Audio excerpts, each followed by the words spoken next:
Gale-force winds have left a trail of damage in parts of the state, and it's not over yet.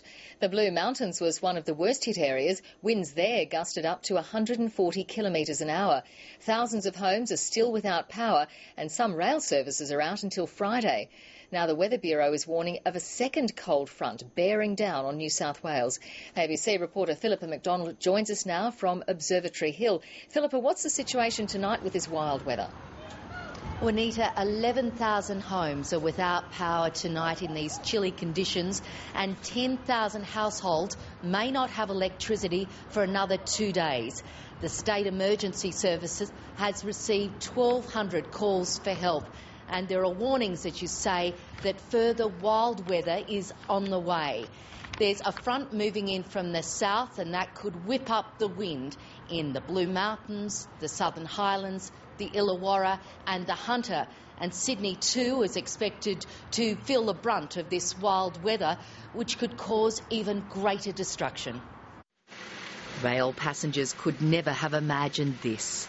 Winds of 140 kilometres an hour, uprooting a massive heritage pine, crushing a train and cutting the rail link between Katoomba and Lithgow. Further down the track, the damage left the XPT stranded for what could be days. By all means, if you can stay indoors today, I'd suggest you do. The cold and wild winds resulted in an Arctic blast for Blue Mountains residents, with a wind chill factor of -12. And there was little comfort to be had at home, with trees carving through countless roofs.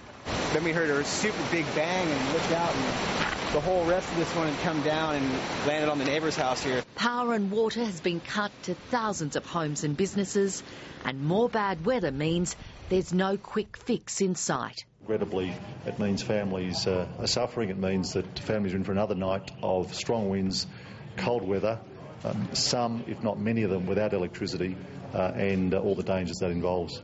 And at this Blue Mountains nursing home, elderly residents had to be moved to less exposed parts of the building.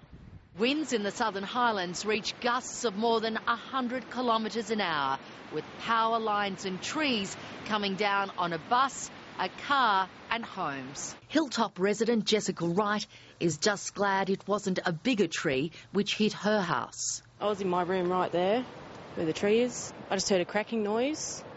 My dog started barking and then a huge thump on the roof. Across the Southern Highlands, 17 roads were cut, along with the Macquarie Pass linking the Illawarra. Of course, the thing that really concerns me is that with roads closed, what happens if there's an emergency? Then it's difficult for the emergency services to get in.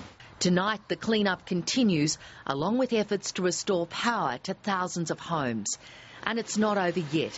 The forecast is for more destructive winds. Philippa McDonald, ABC News.